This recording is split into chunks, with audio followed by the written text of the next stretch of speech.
Bom, eu estou aguardando aqui o dia 12 da OpenAI com novidades. Vamos ver o que eles vão trazer hoje. Estou ao vivo aqui e é o que eu vou te trazer em seguida. The event 12 days ago with the launch of O1, our first reasoning model. It's been amazing to see what people are doing with that and very gratifying to hear how much people like it. We view this as sort of the beginning of the next phase of AI, where you can use these models to do increasingly complex tasks that require a lot of reasoning. And so for the last day of this event, we thought it would be fun to go from one frontier model to our next frontier model. Today, we're going to talk about that next frontier model, which you would think logically maybe should be called O2, but out of respect to our friends at Telefonica, and in the grand tradition of OpenAI being really, truly bad at names, it's going to be called O3.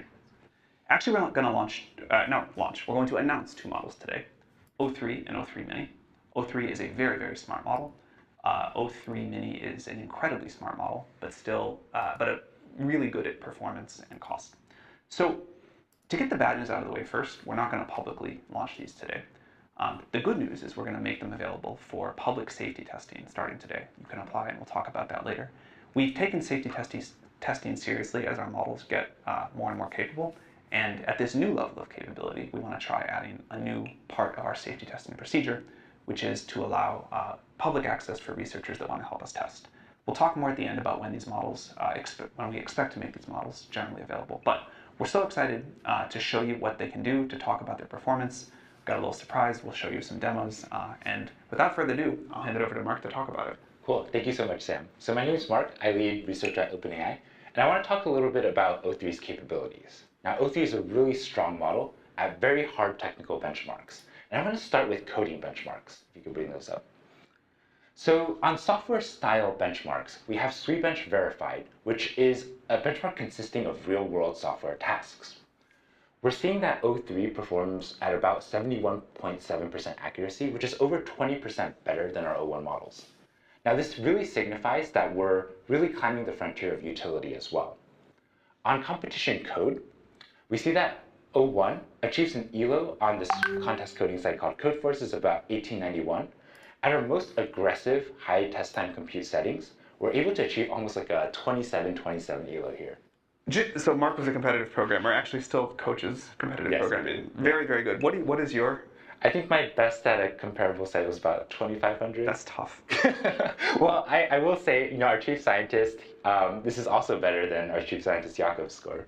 I think there's one guy at OpenAI who's still like a 3,000 something. Yeah, gets a few more months to enjoy. Hopefully we have a couple months to enjoy there. Great. I mean, this model is incredible programming. Yeah, and not just programming, but also mathematics. So we see that on competition math benchmarks, just like competitive programming, we achieve very, very strong scores. So O3 gets about 96.7% accuracy versus an O1 performance of 83.3% on the AMI. Olha, tá falando do lançamento aí, novo modelo aí, O3. Cara, incrível, hein? O negócio é bem forte ali. Is that O3 often just misses one question whenever we test it on this very hard feeder exam for the USA Mathematical Olympiad. There's another very tough benchmark, which is called GPQA Diamond. And this measures the model's performance on PhD level science questions. Here we get another state-of-the-art number, 87.7%, which is about 10% better than our O1 performance, which was at 78%. Just to put this in perspective, if you take an expert PhD, they typically get about 70% in kind of their field of... O desempenho do O3 é animal, hein? So one thing that you might notice, from some of these benchmarks is that we're reaching saturation for a lot of them, or nearing saturation. So the last year has really highlighted the need for really harder benchmarks to accurately assess where our frontier models lie. And I think a couple have emerged as fairly promising over the last months. One in particular I want to call out is Epic AI's Frontier Math benchmark. Now, you can see the scores look a lot lower than they did for the previous benchmarks we showed. And this is because this is considered today the toughest mathematical benchmark out there. This is a data set that consists of novel, unpublished, and also very hard. These are extremely hard. Yeah, very, very hard problems. Even Turnstile says, it would take professional mathematicians hours or Cara, even esse modelo é poderoso, days to viu? solve one O of these A3. problems. And today, all offerings out there have less than 2% accuracy on this benchmark. And we're seeing with O3, in aggressive test time settings, we're able to get over 25%. Yeah. Fez uns testes agressivos aí e tem In mostrado aí nos addition to Epic gráficos AI's Frontier que Math tem uma Benchmark, performance we have muito boa, one more assim, surprise for you bem guys. forte mesmo. So I want to talk about the Arc benchmark at this point, but I would love to invite one of our friends, Greg, who is the president of the Arc Foundation, on to talk about this benchmark. Wonderful. Sam and Mark, thank you very much for having Bom, então a gente teve aqui o 12º dia, não dá para acreditar, foi só um lançamento de um modelo novo, né, que foi o O3, com as variações do low, do mini e do high.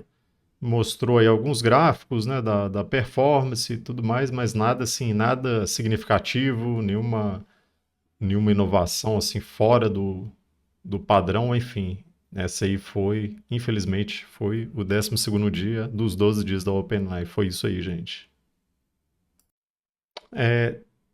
Tava vendo algumas análises, né, de alguns tweets e parece, né, que foi forçado aí a OpenAI fazer, né, esses 12 dias, né, para que levasse as concorrentes a acelerar as novidades e os lançamentos, para ver o que ia estar saindo em paralelo ao que a OpenAI estava fazendo. Mas isso a gente não sabe, né? É uma teoria, né? Algumas coisas que estão no Twitter e a gente realmente não tem essa confirmação. Olha, eu achei algumas novidades bem legais, outras nem tanto. A gente teve ali uma interação com a câmera, né? O lançamento de Sora, as novidades ali do o novo plano, né? O plano Pro, que mais? As novidades ali do app, do GPT, enfim, mas, né, se a gente for contar assim, deve ter sido umas 5 ali novidades, né, legais, mas, né, poderia ter algo assim mais poderoso, né, vamos dizer assim, né, expectativa maior.